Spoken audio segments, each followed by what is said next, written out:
મિત્રો, એડી ન્યૂઝમાં હું છું આપની સાથે આરડી વાઘેલા। જોઈએ આજના મુખ્ય સમાચાર।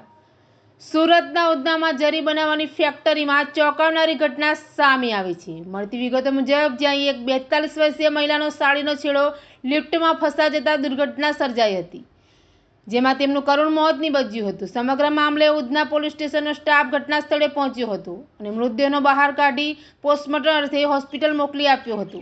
મળતી માહિતી મુજબ સુરતના ઉધના વિસ્તારમાં ઇન્ડસ્ટ્રીયલ સોસાયટીમાં મૂળ બિહારના નાલંદા જિલ્લાના વતની પિંકી કુમારી વિરેન્દ્ર પ્રસાદ જરીની ફેક્ટરીમાં કામ કરતા હતા। હાલ પિંકી કુમારી સુરતના નવાગામ ડિંડોલી વિસ્તારમાં રહેતા હતા। જરીની ફેક્ટરીની લિફ્ટનો ઉપયોગ કરીને પિંકી કુમારી ઉપરના માળે જઈ રહ્યા હતા, ત્યારે અચાનક મહિલાનો સાડીનો છેડો લિફ્ટમાં ફસાઈ ગયો હતો, જેમાં મહિલાનું માથું લિફ્ટના દરવાજા અને ફ્લોર વચ્ચે દબાઈ જતા ઘટના સ્થળે જ મોત નીપજ્યું હતું। સમગ્ર ઘટનાને લઈને રહીશોમાં ગભરાટ ફેલાયો હતો, જ્યારે લિફ્ટ ફેક્ટરીમાં શ્રમિકોની સુરક્ષા અને લિફ્ટની જાળવણીને લઈને યોગ્ય પાલન કરવામાં આવ્યું છે કે નહીં તેને લઈને પોલીસ વધુ તપાસ આદરી છે। એડી ન્યૂઝ સાથે બ્યુરો ચીફ સુનિલ ગાંજાવાલા, સુરત।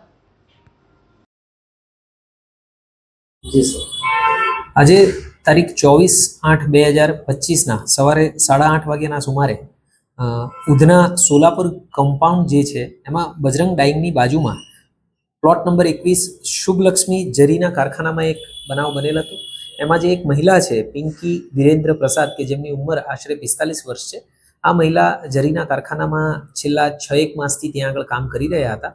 જ્યારે પોતાનું કામ કરી રહ્યા હતા ત્યારે તેમણે જે સામાન ઉપર નીચે લઈ જવા માટેની જે લિફ્ટ છે એ લિફ્ટની અંદર કામ કરી રહ્યા હતા ત્યારે એમનો સાડીનો છેડો ભરાઈ ગયો લિફ્ટની અંદર અને એના કારણે એ ખેંચાઈ ગયા હતા અને એમાં એમના જડબા અને મોઢાના ભાગ ઉપર ઇન્જરી થઈ, જેના કારણે એમનું અવસાન થયેલું છે। હાલ આ બાબતે આગળની એડી દાખલ કરી અને આગળની તપાસ ચાલુ છે। મહિલા કેટલા વર્ષથી ત્યાં નોકરી કરતી હતી અને એના છોકરાઓ જાન્યુઆરી માસથી આ મહિલા નોકરી કરતી હતી અને આ મહિલા જે છે એ પ્લોટ નંબર 245 શિવરાજનગર નવાગામ ડિંડોલી અને ખાતે રહે છે પોતાના પતિ અને બાળકો સાથે અને મૂળ વતન એ બિહાર છે। એમના પતિ પણ આ જ રીતે કારખાનામાં મજૂરી કામ કરી રહ્યા છે।